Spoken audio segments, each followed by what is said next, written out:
On this tutorial, I'll be showing you the difference of a fondant rose or a buttercream rose, and I'll show you exactly how to do each one of them. Let's start with our fondant rose. So what I have is my red fondant rolled out, and the key to a good rose is thin fondant. So make sure you roll it pretty thin. And I have my flower cutters. These are going to be for our petals. So there's two different ways. Wilton has these pre-made rose buds, and I like to stick a skewer underneath it and build the rose on top of this. But if you don't have this and you don't want to buy this, what you need to start out with is use your small flower cutter, and basically you'll stick it on your toothpick or your skewer, stick it a little farther down, and then you're just basically making your rose bud. So you fold the edges up around it, and it is going to be tiny, but you can definitely still work with that. And you kind of make it into the shape like this, except on a much smaller scale. And the only problem with this is you need to make them at least a day in advance so that these dry, and then you'll be able to layer your petals on there. And that's what I like about this, is I don't have to wait. I can just go and start making it. So to start out with, using just the regular pre-bought rose bud, and it would be the same if you didn't have these and you were just working with your little toothpick. But what I do is I start with my medium flower, and I cut about 2 petals off, so it's split in half, and I like to roll it out so it looks a little bit thinner, just like that. And we're going to wrap it around the rose bud, just like that. I'm basically trying to cover up the white. So we have our circular part, and then we're going to start layering on the flower petals. I have this piece of cardboard that I've poked holes in, and this will help me so I can use both my hands in applying each petal. So for my first layer, I still have my 3 petals left, and I'm going to roll it out, and I use my ball tool for this. There you go. And we really want to make the edges thin. It looks so much better. Just go over it like that. And then I use some almond extract to make sure the petals are wet and they will stick as I apply them.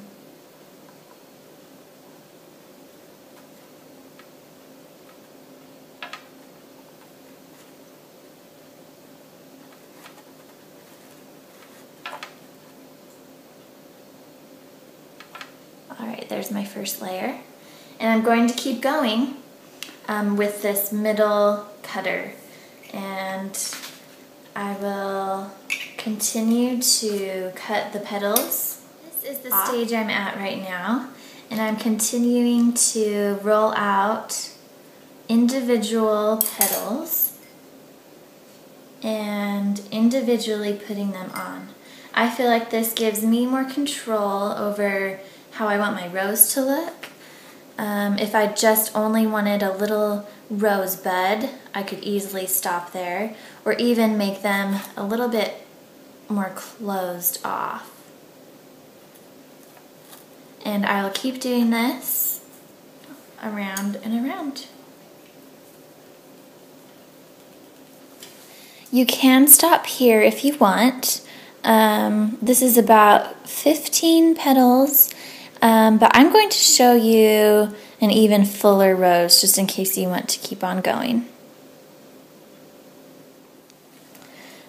So continuing on, I'm using the largest flower cutter, and I'm still going to cut out individual petals, but these are much larger and they will help with making the flower wider, and the petals just look amazing. So realistic. They are going to be harder because they're going to flop a little bit more, so just hold your finger on them for a little bit longer and you'll be fine.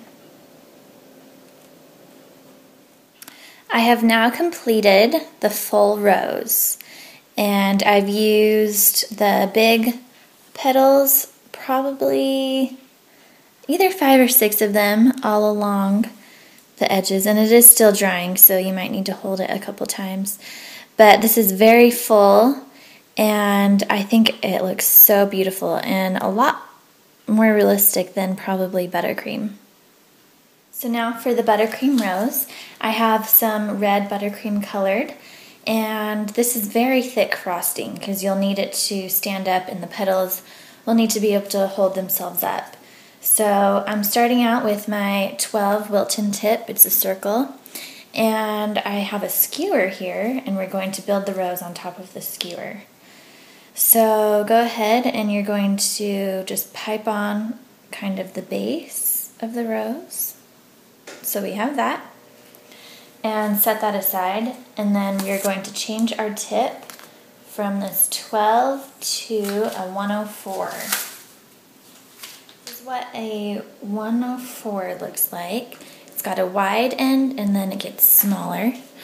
And so what we're going to do is you always point the wide end down as you're frosting and putting on each petal. So first we're going to start with the little curly top. So I'm going to start at the bottom, and my fingers are turning as I'm going. So we have that first initial little curly on the top of the flower. Now we're going to have 3 petals on this first layer. So the fat part is pointing down, and I'm going to go 1, 2, 3.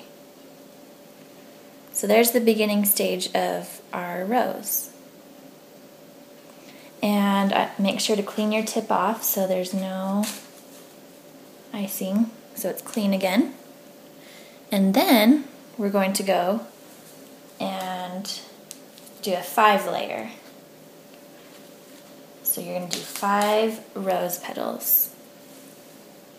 So we're going with 1, 2, 3, 4, 5.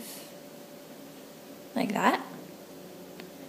And then make sure your bag is always tightened and your tip is clean.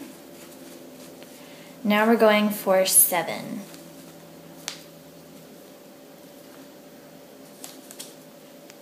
And this will be the last layer. So 1. And here is my final buttercream rose. I think it looks great. And this has all of the petal layers on it. And here's our fondant rose. So basically it's your decision. If you are going for a little bit more time consuming, but it looks really great, and the petals look awesome. But if you need some quick roses, I would say buttercream is the easiest way to go. And that is it.